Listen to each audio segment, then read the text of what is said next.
جب آپ کو مجھ سے محبت نہیں تو پھر یہ تعلق بھی زبردستی نہیں نبھ سکتا۔ سب سودے محبت کے ہوتے ہیں۔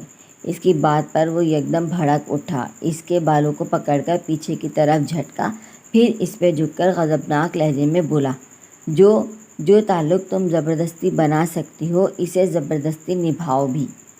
وہ اس وحشت سے چلایا تھا کہ اس کے کانوں کے پردے پھٹ گئے۔ پھر ایک جھٹکے سے اس نے اپنی مٹھی سے اس کے بال آزاد کر دیے۔ آپ کے دل میں میری طرف سے جو بھی نفرت ہے اس کا اظہار ہوش میں آ کر کیجیے۔ یہ کھوکھلے سہارے لینے کی ضرورت کیوں؟ وہ تقریباً غرائی۔ وہ اس کی طرف بڑھا لیکن وہ پیچھے ہٹ گئی اور پھر جیسے پھٹ پڑی۔ میں بھی تو دیکھوں میری طرف سے کتنی نفرت ہے آپ کے دل میں۔ انتقام کی کیا حد ہے؟ ہر طرح کا ظلم سہ جائے گی زباریہ احمد، مگر یہ بے خبری کی موت نہیں، سمجھے آپ؟ ہمت ہو تو کبھی ہوش میں آ کر نفرت کا اظہار کیجیے گا مجھ سے۔ مالک صاحب ہوش میں آ کر دوسرے ہی لمحے جہادات کا زناٹے دار تھپڑ اس کی زبان بند کر گیا۔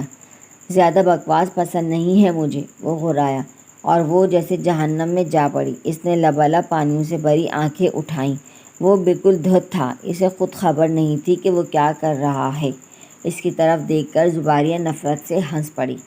تکلیف دے کر شوق نظارے کی صلاحیت تو پیدا کیجیے پہلے، تاکہ زخم سہنے میں مجھے بھی لطف آئے اور آپ کو بھی۔ وہ کمرے سے باہر نکلنے لگی، لیکن دوسرے ہی لمحے جہادات نے اس کی ساڑی کا پلو پکڑ لیا، لیکن اس کے ساتھ ہی وہ خود بری طرح لڑکھڑایا اور اگلے ہی لمحے کسی شکستہ دیوار کی طرح بستر پر ڈھیر ہو گیا، جیسے کوئی بلائے ناگہانی ٹل گئی ہو۔ کچھ اسی کیفیت میں زباریہ نے اس کے مدہوش وجود کو دیکھا، پھر بڑی احتیاط سے اس کا بازو اپنی گردن پہ سے ہٹا دیا اور سیدھی ہو بیٹھی۔ وہ اوندھا پڑا ہوا تھا اور وہ دردیدہ نگاہوں سے اس کی طرف دیکھ رہی تھی، اور پھر نہ جانے کتنے ہی لمحے اس نے چپ چاپ آنسو بہاتے گزار دیے۔ یہ ظلم نہیں تو اور کیا ہے؟ اس نے قابل رحم نگاہ اس کے وجود پہ ڈالی۔ معاشرے کا ایک مہذب اور ذمہ دار شخص، اس نے تلخی سے سوچا، اس طرح آپ کسے اذیت پہنچا رہے ہیں سر، مجھے یا خود کو؟